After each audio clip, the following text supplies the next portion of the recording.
আমি যখন ঘুমিয়েছিলাম তখন আমার বাবা ঘুমের মধ্যে আমার সাথে এক অদ্ভুত রকমের আচরণ করতে শুরু করেছিলেন। আমি তখন ভয়ে কিছু বলিনি, ঘুমের ভান করে পড়ে রইলাম।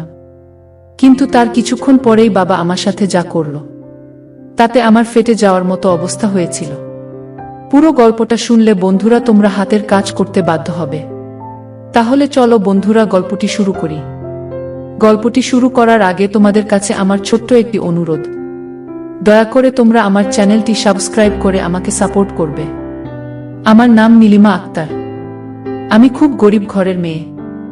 আমার বাবা বাজারে ছোটখাটো ব্যবসা করে। আমার মা গৃহিণী, ঘরের কাজ এবং অন্যান্য কাজগুলো সম্পাদন করত। আমার মা দেখতে খুব সুন্দরী ছিল। আমরা এক ভাই এক বোন।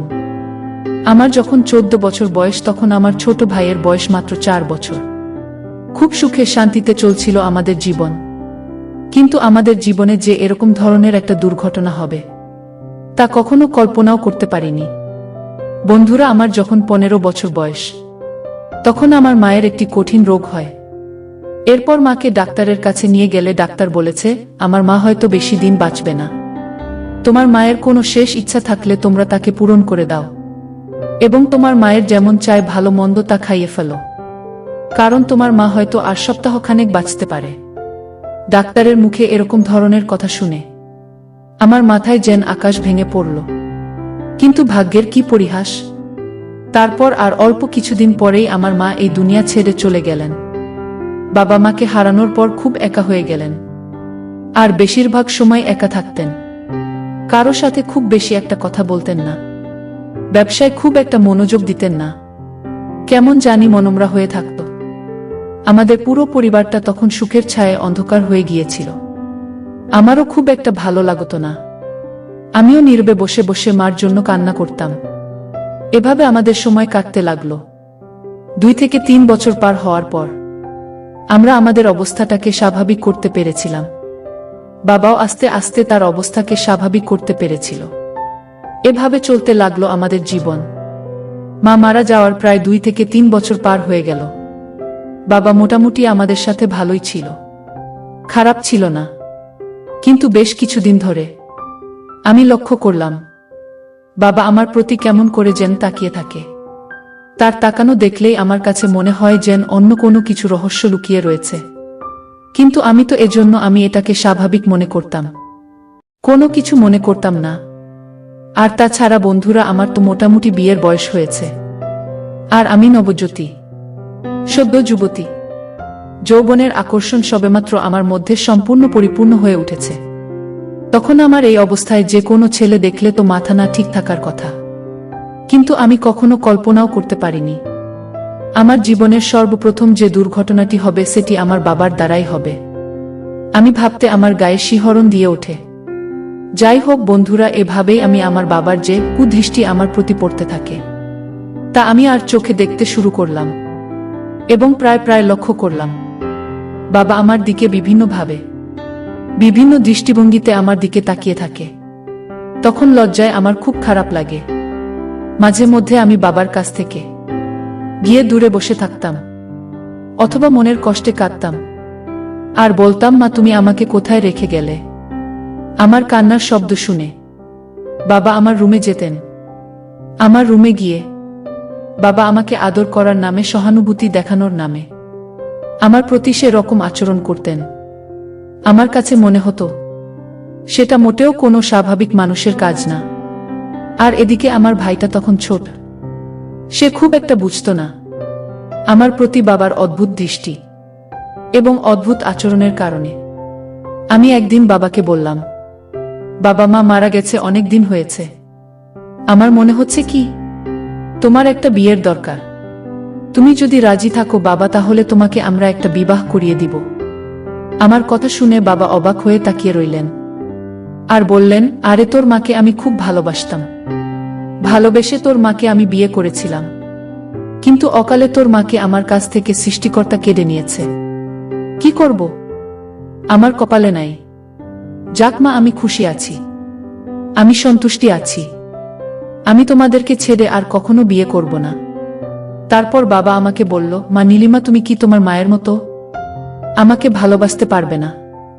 আমি তোমার ভালোবাসা পেয়ে সারা জীবন থাকতে চাই। তারপর আমি বাবাকে বললাম, বাবা, আমি কি আর তোমাকে মায়ের মতো করে ভালোবাসতে পারবো? মায়ের মতো আদর যত্ন করতে পারবো? তখন আমাকে বাবা বলতেন, পারবে না মা, তুই তো আমার মেয়ে, তুই তোর মায়ের মতো করে আমাকে ভালোবাসবে। আমি বললাম, ঠিক আছে বাবা, আমি যতদিন বেঁচে থাকব ততদিন আমি তোমাকে খুব ভালোবেসে যাব। আর এমনিতে বাবা, আমি তোমাকে খুব ভালোবাসি। আমার মুখ থেকে এরকম ধরনের কথা শুনে বাবা খুব খুশি হয়ে গেলেন। যাই হোক বন্ধুরা, এভাবেই চলতে লাগলো আমার দিনকাল। একদিন আমি আমাদের ওয়াশরুমে গোসল করতে গেলাম, তো আমার সবকিছুই ভেজা ছিল। মানে একবারে বুঝতে পারছেন তো বন্ধুরা, গোসল করা অবস্থায় যে রকম থাকতে হয়, ঠিক সেরকমই আমি ছিলাম। আমি যে গোসল করতেছি, বাবা সেটা বুঝতে পারি নাই। বাবা কিসের জন্য যেন ওয়াশরুমে গিয়ে মানে তাকাতে আমাকে অবস্থায় দেখে ফেল। আমি খুব একটা বুঝতে পারি নাই। তারপর হঠাৎ আমি চেয়ে দেখি বাবা আমার দিকে হা করে তাকিয়ে আছে। আমি এই অবস্থা দেখে আমি খুব লজ্জা পেয়ে যাই। আমি আমার নিজেকে দেখা করার চেষ্টা করি। তারপর বাবা তেতো করে আমার এখান থেকে চলেন। যেদিন থেকে বাবা আমার এই অবস্থায় আমাকে দেখছেন, সেদিন থেকে আরো বেশি প্রকার অদ্ভুত অদ্ভুত আচরণ করতে শুরু করেন। মনে হচ্ছে যেন আমার সাথে উনি ভিন্ন রকম কোনো কিছু করার দারুণ প্রয়াস করছেন, কিন্তু আমি তার নিজের মেয়ে বলে সে আমাকে সরাসরি কিছু বলতে পারছেন না। শুধু তার ভাব নমুনা দেখে বোঝা যাচ্ছে, মনে হচ্ছে যেন উনি আমার সাথে খুব একটা ভালো মুহূর্ত কাটানোর চেষ্টা করতে চাইছে। সেদিন রাতে বন্ধুরা হঠাৎ করে বাবা অসুস্থ হয়ে যায়। কিন্তু অসুস্থ হয়ে যাওয়াটা আমি বিশ্বাসই করতে পারছি না, কারণ বাবা কিছুক্ষণ আগেই সুস্থ ছিল। তাহলে দুপুরে বাবা যখন আমার গোসল দেখে ফেল, তখন থেকেই অসুস্থ হয়ে গেল। আসল বিষয়টা কি আমি কোনোভাবেই বুঝতে পারছি না।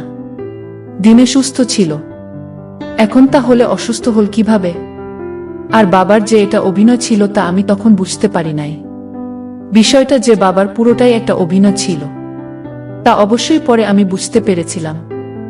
যাই হোক বন্ধুরা, সে রাতে বাবা হঠাৎ করে আমাকে ডাক দিয়ে বলল, নীলিমা, কোথায় আছো তুমি? আমার শরীরটা খুব খারাপ লাগছে, তুমি আমার মাথায় একটু পানি ঢেলে দাও, আমার খুব ভয় করছে। তুমি কি আজকে আমার পাশে থাকবে? আমি বললাম, কেন থাকবে না বাবা, তুমি তো অসুস্থ। তোমার এই মুহূর্তে তোমার কাছে যদি আমি না থাকি তাহলে কে থাকবে? তারপর আমি আমার ছোট ভাই এবং বাবাকে নিয়ে একসাথে শুতে গেলাম, আর বাবাকে যত্ন করতে লাগলাম যাতে বাবা খুব তাড়াতাড়ি সুস্থ হয়ে যায়। আমি বাবার খুব সেবা যত্ন করতেছিলাম। বাবা অসুস্থতার ভান ধরে আমার সেবা যত্ন নেওয়ার চেষ্টা করছে, কিন্তু আমি বুঝতেছি না। এভাবে সেবা যত্ন করতে করতে আমি হঠাৎ করে ঘুমিয়ে গেলাম। এভাবে ঘুমিয়ে গেল আমার ছোট ভাই। বাবা ঘুমিয়ে গেল, কিন্তু রাত যখন গভীর হলো, অর্থাৎ আনুমানিক 1টা থেকে 2টা বাজে, তখনই আমি অনুভব করলাম আমার সাথে কেউ কোনো কিছু করার চেষ্টা করছে। তখন আমি আধো ঘুমেছিলাম। আমি অনুভব করতে লাগলাম কেউ যেন আমাকে প্রথমে আস্তে আস্তে করে শিহরিত করতে লাগলো। আমি আধ ঘুম অবস্থায় খুব একটা বেশি বুঝতে পারি না, আমি এভাবেই ঘুমিয়েছিলাম। তারপর হঠাৎ করে অনুভব করতে লাগলাম আমার উপরের দিকেও কেউ যেন আমার সাথে অদ্ভুত রকম আচরণ করার চেষ্টা করছে। আস্তে আস্তে আমার ঘুম ভাঙতে লাগলো, আর এদিকে তখন আমার প্রায় পুরো এলোমেলো অবস্থা। এলোমেলো অবস্থা করার পর যখন ওই লোকটি আমার সাথে ভিন্ন রকম কিছু করতে যাবে, ঠিক সেই রকম তখনই আমার ঘুম ভেঙে গেল।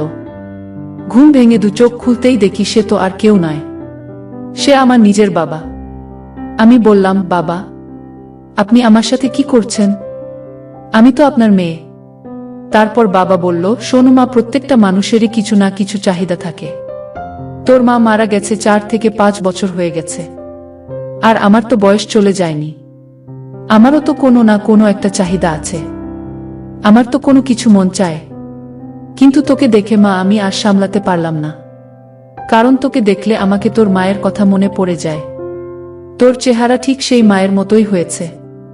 তারপর বাবা মাকে বলল, মা, নীলিমা, আমি তো তোর কাছে কোনোদিন কোনো কিছু চাই নাই, তোর কাছে আজকে আমি একটা জিনিস চাইব। বাবার কথা শুনে আমি পরিষ্কার বুঝতে পারলাম বাবা আমার কাছে কি চাইছে। তারপরেও কিন্তু আমি বাবাকে বললাম, বাবা তুমি যা আমার কাছে চাইছো তা কিভাবে সম্ভব? তারপর বাবা আমাকে বলল, মা নীলিমা, এখানে তো তুই আর আমি ছাড়া আর কেউ নাই, আর তা ছাড়া তোর ছোট ভাই অন্যদিকে ফিরে ঘুমিয়ে রয়েছে। আর সবচেয়ে বড় কথা হচ্ছে, তোর মা মারা গেছে অনেক দিন হয়েছে। আমি অনেক দিনের ক্ষুধার্ত। আর এদিকে তোর পরিপূর্ণ বিয়ের বয়স হয়ে গেছে, কিন্তু অর্থের অভাবে আমি বিয়ে দিতে পারি না। তোর আর আমার দুজনের একটা অন্যতম চাহিদা আছে। তাহলে চল আমরা আর অপেক্ষা না করে আমরা আমাদের চাহিদা পূরণ করতে থাকি। বাবার মুখ থেকে এরকম কথা শুনে আমার সারা গায়ে আস্তে আস্তে শিহরণ জাগতে শুরু করলো। কেমন জানি আমিও দুর্বল দুর্বল হয়ে যেতে লাগলাম। তারপর আমি দেখলাম বাবা আরো বেশি বেশি ঘনিষ্ঠ হওয়ার চেষ্টা করছে আমার সাথে। আসলে বন্ধুরা, চাহিদা তার নেই। তখন আর সম্পর্কের যেটা সম্পর্কে রইল না। মনে হলো যেন তারুণ্যের জের। পুরো পৃথিবীটাকে তখন তার অন্য সময় লেগেছিল। আর এই তরুণের ফলে আমার নিজের বাবা আমাকে এরকম ধরনের একটা কাজ করে ফেলেছিল, যে কাজটা করার ফলে প্রথমে আমি খুব ভয় এবং কষ্ট পেয়েছিলাম। তিনি যখন পুরোপুরি আমার উপরে অবস্থান করছিল, তখন আমার কাছে মনে হয়েছিল আমার দম বন্ধ হয়ে যাচ্ছে। মনে হয়েছিল আমি অনেক কষ্টের মধ্যেও কি যেন একটা সুখের ছায়া পেয়েছিলাম। কিছুক্ষণ পরে আমি পরিপূর্ণ সুখী এবং তৃপ্তি অনুভব করতে লাগলাম। বন্ধুরা, এরপর থেকেই প্রায় প্রতিদিনই বাবার সাথে আমার এরকম ধরনের রামকৃষ্ণ লীলা চলত। বন্ধুরা, ঘটনাটি ছিল অনেক দিন আগে। ঘটনাটি সত্যি আমার জীবনে অনেক বেদনাদায়ক ছিল, যদিও তখন বুঝতাম না। অবুঝের মতো কাজটা করে ফেলেছিলাম। আর বাবাও আমার এই দুর্বলতার সুযোগ ইচ্ছামতো কাজে লাগিয়েছিল। বন্ধুরা, তারপর নির্দিষ্ট একটি সময় আমার বিয়ে হয়ে গেছে। বাবা নিজেই তার চাহিদা পূরণ করে আমাকে অন্য একটি ছেলের হাতে তুলে দিলেন। কিন্তু ছেলেটি খুব ভালো ছিল, যে কারণে আমাকে পরিপূর্ণ স্ত্রীর মর্যাদা দিয়ে আমাকে এখনো খুব সুখে রাখছেন। যাই হোক বন্ধুরা, যদিও আমি এখন খুব সুখে আছি, কিন্তু যখন আমার অতীতের দৃশ্যগুলো আমার চোখে ভাসে, তখন আমার কাছে খুব খারাপ লাগে। মনে হয় যেন আমি ভিন্ন কোনো এক জগৎ থেকে সুখের রাজ্যে চলে এসেছি। পরিশেষে আমি তোমাদেরকে বলবো, পৃথিবী বৈচিত্র্যময়, আর পৃথিবীতে মাঝে মধ্যেই এমন কিছু ঘটনা ঘটে যায় যা মানুষের বিশ্বাসের অযোগ্য। ঠিক তেমনি একটি ঘটনা ঘটেছিল আমার জীবনে, যা তোমরা হয়তো বিশ্বাস করবে না, কিন্তু হ্যাঁ, এটাই সত্য। আর মাঝে মধ্যে এরকম কিছু অদ্ভুত ধরনের ঘটনা আমাদের পৃথিবীতে হয়, যে ঘটনাটি আমাদের বাস্তব স্বাভাবিক জীবনকে উপভোগ করে তোলে, আশ্চর্যপূর্ণ করে তোলে। আর তোমাদের জীবনেও হয়তো বন্ধুরা এরকম ধরনের ঘটনা ঘটতে পারে। তাই তোমরা এরকম পরিস্থিতিতে পড়লে তোমরা অবশ্যই নিজেকে সাবধান রাখার চেষ্টা করবে। বন্ধুরা, আজকে এই পর্যন্তই। আবারও আসব তোমাদের জন্য নতুন কোনো ভিডিও নিয়ে। ভিডিওটি যদি তোমাদের ভালো লাগে তাহলে একটি লাইক দিবে। প্রতিদিন আমি তোমাদেরকে একটা করে নতুন গল্প উপহার দিব। তাই তোমাদেরকে অনুরোধ করে বলছি, তোমরা যদি এরকম ধরনের মজার মজার গল্প পেতে চাও তাহলে দয়া করে আমার চ্যানেলটি সাবস্ক্রাইব করো। পরিশেষে তোমাদের সকলের সুস্বাস্থ্য কামনা করি। ভিডিওটি দেখার জন্য তোমাদের সকলকে অসংখ্য ধন্যবাদ।